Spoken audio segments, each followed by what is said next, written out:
Добар ден и од мене. Благодарам и на трпението што го имавте и што останувате во голем број внатре. Бев на трибина во Неготино завчера и дискутиравме на истиве теми и кај еден дел од учесниците се создаде прашањето зошто толку време посветуваме на едно прашање кое можеби не мислиме дека не допира во секојдневниот живот. Тој што е средношколец или студент се секира за екстерното, за државни испити, тој што е невработен се секира за работните места, тој што е вработен се секира за ниската плата, а вие сега ни зборувате за одговорна влада. Тоа се многу зборови. Меѓутоа, ако нешто научивме во овие 10 години и ако нешто видовме со претходната наша акција Вистината за Македонија, е дека кога немате одговорна влада, или кога немате влада која што може да ја контролирате како граѓанин, на крај сите ваши права се загрозени. Има една реченица која често пати ја повторуваат во Европа или во Америка, велат вака: за да имаш демократија, мора да постои принципот на одговорност. А за да имаш одговорност, мора да постои принципот на отвореност или на транспарентност. Ако не си ги знаеме сопствените права, нема да може да ги добиеме. Ако не знаеме како ни ги трошат буџетските пари, не можеме да кажеме дали добро или лошо работат. Ако не знаеме кој граѓанин што може да добие, тогаш сите ние сме безгласни букви. И затоа почнуваме од овој прв столб, без разлика што во следните дебати претпоставувам дека ќе има и многу поголем интерес и многу нови прашања кои ќе бидат покренати. Ние, кога зборуваме за да една влада биде одговорна, еве што кажуваме. За да една влада е одговорна, некој мора да ја контролира. И за тоа дискусијата ќе ја имаме недела или во понеделник, истава недела. Меѓутоа, и за да владата се однесува одговорно, треба да знаеме што прави и да имаме конкретни податоци за тоа. Треба да знаеме за колку пари тоа го прави, треба да знаеме кој тоа го прави, администрација, власт, и треба на крајот на криштата да знаеме со какви механизми ќе видиме дали тоа што го прави може да го прави и поефикасно.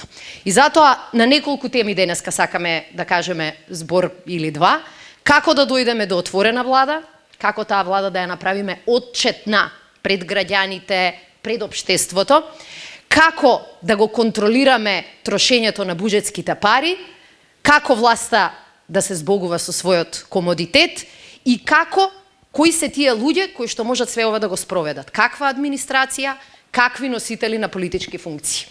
И еве ќе тргнеме од прашањето на отворена влада.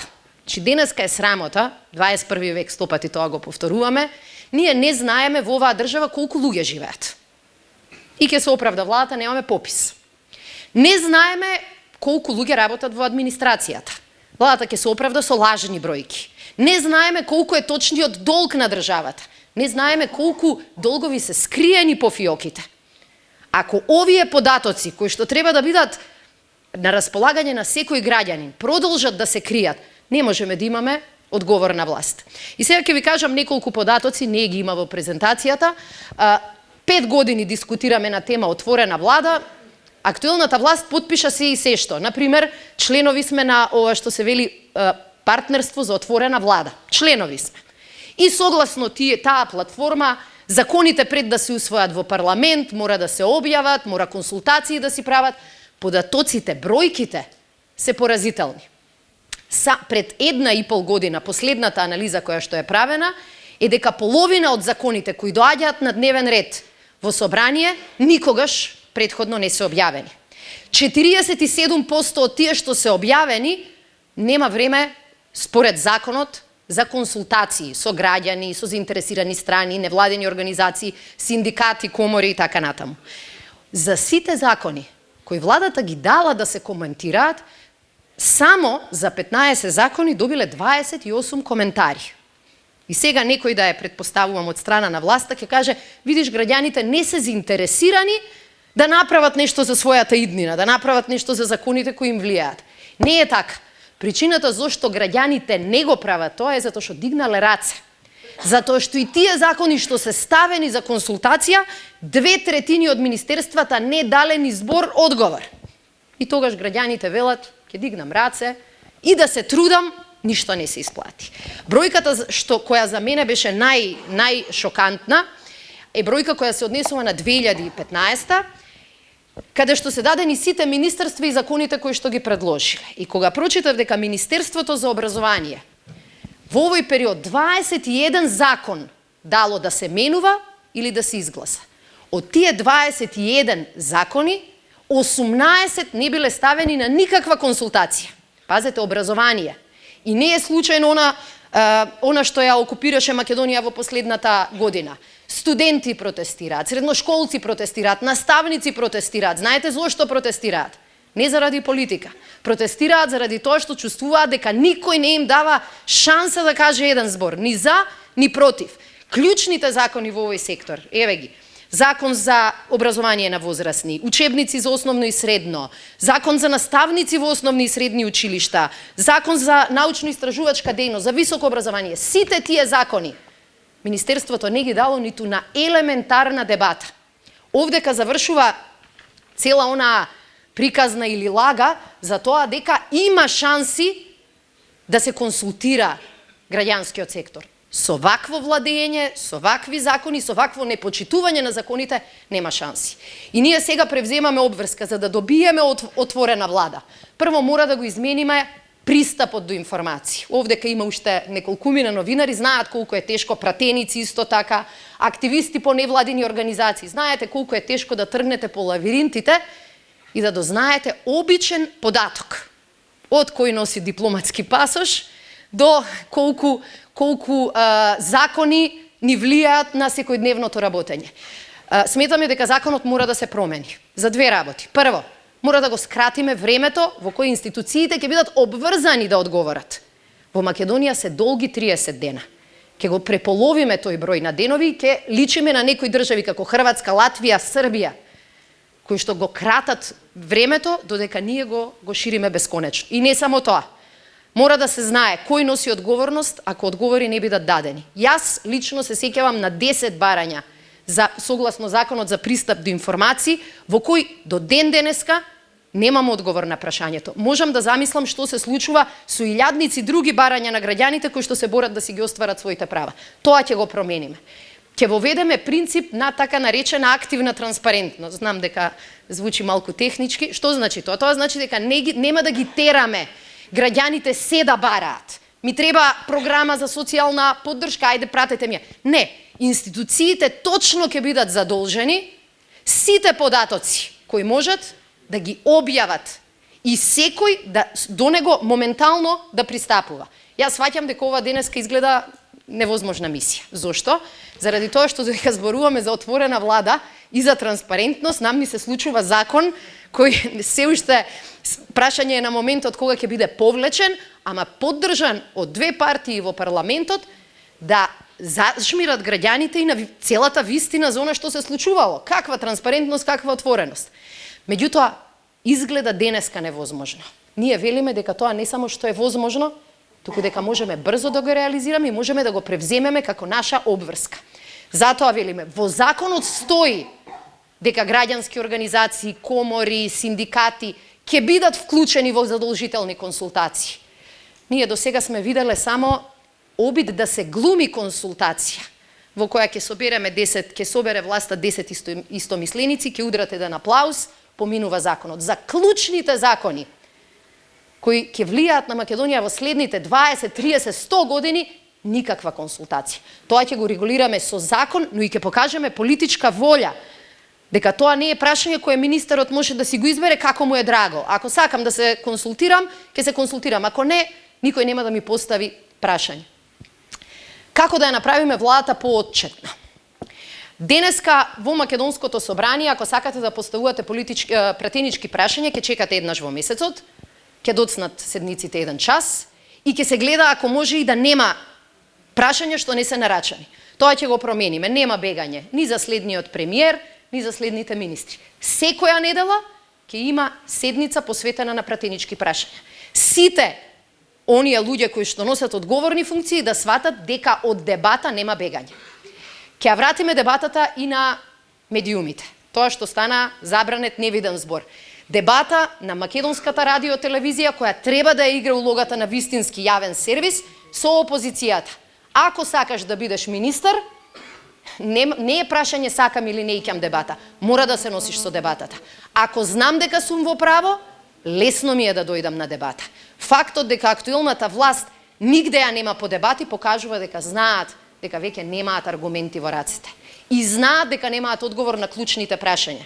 Истото се однесува особено на дебата за буџет. Сега третото прашање кое сметаме дека е клучно е како да обезбедиме граѓаните да знаат каде одат нивните пари. Јас малку насмејана шега во Неготино реков ова друг наслов треба да има, чиста сметка, долга љубов, и навистина е така. Ки веруваш на владата која ќе ти ги покаже сметките и ќе се сомневаш и треба да се бориш против владата која си ги крие. Затоа превземаме серија на обврски. Фискален совет, кој што со стручен надзор, со стручњаци кои не се врзани за политиката, ќе помага на државата да се носат паметни фискални одлуки на долг рок, а не само за денес или за утре. Предбуџетска изјава, граѓански буџет кој ќе им покаже на граѓаните, јас да ви кажам, сум гласала буџет. Денеска мачам да ги видам вистинските бројки. Обичниот граѓанин не може да добие никаква информација од буџетот така како што е направен денес.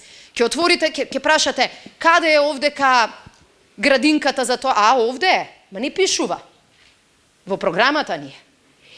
Ќе поставите прашање колку од овие пари одат за државна помош на странски фирми, тука е. Ама нигде не пишува каде, нигде не пишува колку. Кога нешто се крие во буџетот, бидете сигурни дека нешто има да се крие.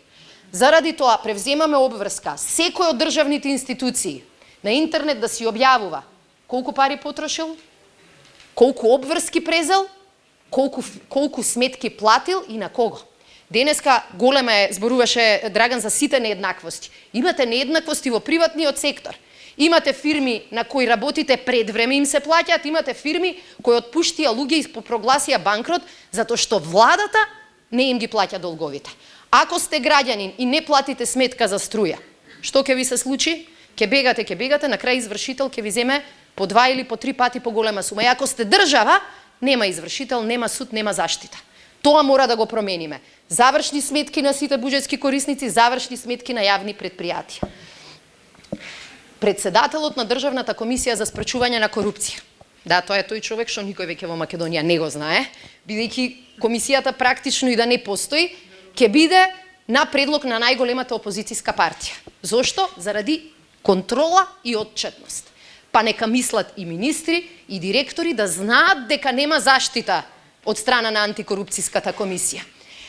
Ќе го промениме законот за јавни набавки за да се спречат тендерите скроени за една фирма. Јас сега ќе ви кажам еден пример за кој коментиравме пред неколку дена. Во Македонија, ако сакате да се вработите во државна администрација, треба да положите едно чудо тестови кои треба да си ги платите. И тоа е нееднаквост. Тој што има да плати, ќе плати, тој што нема ни да конкурира. Оти сумите не се мали. И треба практично за секое конкурирање известна сума да платиш. Сите тие пари одат на сметка на една фирма која што се криеше горе-доле од јавноста. Дури на сметките која ги плаќа не требаше да се напише името на фирмата. Неодамна откривме дека таа фирма освен што зема пари за секој испит од граѓани на Македонија, добива и 2 милиони евра од буџетот на Република Македонија. И тие 2 милиони евра ги добила од тендер во кој што се барале 26 различни документи и уште да стоело сопственикот на фирмата треба да има, не знам, сини очи. Уште тоа да го ставеле. Тоа се тие тендери скроени за фирмата Фаворит. Тоа мора да го прекинеме. Оти тука е нееднаквост и кај граѓаните и кај фирмите. И на крај, во овој дел уште едно, Македонија стана држава со најголем број на офшор компании кои што станаа сопственици на се во Македонија. Тендери од буџетот, офшор компании. Градежно земјиште, офшор компании. Земјоделско земјиште, офшор компании. Како и да одите, на крај во лавиринтот ќе најдете некоја офшор фирма. И видовме чиви се. Од премиерот надоле. Фирми во Македонија можат да работат. Ама ќе поставиме законски рок, секој кој сака во оваа држава да работи, да биде газда на земја, на бизнис, треба да си декларира кој му е крајниот сопственик. Кој нема што да крие, нема да има проблем со оваа законска обврска. Меѓутоа, без транспарентност нема да можеме да ја оправиме државата. Овој ова прашање го заокружуваме со темата кој ќе ги спроведува реформите. Реформите ги спроведуваат избраните, оние кои добиле доверба од народот и администрацијата. Ако таму не направиме промени, не се можни промени во државата. И неколку примери беа спомнати. Ако може вработениот во јавно предпријатие да дојде на работа со кола, со такси, со автобус и со точак, тоа може да го направи и директорот на тоа јавно предпријатие. Ако може тој во јавна администрација или државна администрација тоа да го направи, и министерот ќе може тоа да го направи. Не е само колку пари ќе се заштедат. Малку мора да го смениме и системот на размислување. Сите средства кои што ќе останат на сметката на неколку регулатори, не морам да ги набројувам овде, а што денеска се трошат за панорамско тркало, за карусел, ќе ги насочиме во еден единствен фонд. И тој ќе биде фонд наменет за изградба на студентски ученички домови и на градинки. За тоа ќе дискутираме во другите столбови, ама овде сакаме да го најавиме. Администрација. И проблем, и можност. Нашата цел не е во оваа држава да имаме 4 години вработување, па после 4 години отпуштање. Тоа не е нашата политика. Секој кој законски е вработен во администрацијата, треба да биде со закон заштитен, ако игра според правилата и ги почитува законите. Тоа ќе го направиме, ќе им го тргнеме партискиот баласт на кои се жртви и сите вработени во администрацијата. Меѓутоа, сметаме дека мора да се намалат политичките именувања во кабинетите на министрите, да се ограничат така како што е со закон и тоа да се почитува. Денеска во Македонија има многу вработени во администрација, не знаеме колку, ама не знаеме ни во кабинетот на премиерот колку се. Според информациите, над 100 луѓе се само негови советници. Што ќе му се министрите, ако толку советници треба дополнително да се ангажираат? Еве, во овој дел сметаме дека имаме администрација која на граѓаните не им ги дава услугите на време, затоа што нема ни таков притисок да го прави. Затоа ќе воведеме единствен дигитален подпис за секој граѓанин во земјата, како резултат на неколку скандинавски искуства, за да сите ние како граѓани побрзо, полесно, поефикасно можеме да дојдеме до најголем дел од услуги. Да не мора да чекаме пред шалтери, да не мора да се молиме, да не мора да ни бараат корупција, мито или врски. За администрацијата ќе воведеме флексибилно работно време, што значи помеѓу 7,5 и 8,5 да се почнува и да се декларира и да завршува согласно со еден флексибилен час. Ќе им помогнеме на родителите да се грижат подобро за децата, а ќе воведеме и стимулација за да семејниот живот се комбинира со професионалниот. Врз база на некои искуства кои сега се спомнуваат во Шведска, во една институција ќе направиме и пилот проект за 6-часовно работно време. Ако се покаже дека ефикасноста расте или останува иста, зошто да не бидеме паметни како што се паметни некои други држави. Денес како имате работа или обврски до 4 саат попладне, многу услуги од администрацијата не можете да ги завршите ако не избегате од работа. У 2, во 1 ќе излезете пола час, затоа што попладне шалтерите не работат. Тоа ќе го измениме. Ако имаме пари, толку администрација да се издржи, еден дел од таа администрација може да им овозможи на граѓаните услугите да ги добијат до 20 часот. Едно прашање, тоест две, за кои што сакаме да бидеме многу прецизни, е оваа математика која што ја направивте. Погледнете колку пратеници по глава на жител имаат различни држави. Од Германија, еве да почнам, на 127.000 жители, еден пратеник. Преку Србија, на 28-29.000, еден пратеник. Погледнете ја Македонија. Во моментов, она е на самиот долен прак. 17.000 граѓани, ако е точна бројката од 2 милиони луѓе во Македонија. А знаеме дека не е. Ако земеме тука ја намалиме за 500.000, ќе испадне дека ние сме практично на дното на табелата. Ако беше прифатен предлогот на Груевски за дополнителни пратеници, ќе бевме полоши од Косово, за малку подобри од Црна Гора, која заради малата популација има голем просек. Значи Македонија е, велиме, сиромашна држава, ама не е сиромашна да плаќа многу пратеници по глава на жител. Погледнете министри. Тука е уште пострашно. Македонија е убедлив негативен рекордер. 26 министри, И да се 2 милиона, што не се, на 81.000 луѓе во државата имате по еден министер. Ако ја погледнете Германија, на 5 милиони луѓе, еден. Ако проверите Естонија, еве земји блиски по големина со Македонија, Латвија, Естонија, ќе ги видите 90, 100, 150 илјади. Тоа сметаме дека мора да се промени. Бројот на министри во владата на СДСМ нема да надмине повеќе од 20. И ќе гледаме тој број да се намалува. А ќе почнеме разговори со сите други партии во парламентот за да го намалиме и бројот на пратеници помеѓу 90 и 100, што сметаме дека највеќе ќе одговара на Македонија. Не е битно само колку се, битно е и кои се. И заради тоа сакам и денеска да искористам оваа прилика да кажам дека СДСМ една од измените на изборниот закон која што ја предложивме во претходните денови е во изборниот закон да се зголеми квотата за малку застапениот пол, сега за сега тоа се жените, од 30 на 40%, со цел во 2020 да имаме некаква состојба на паритет.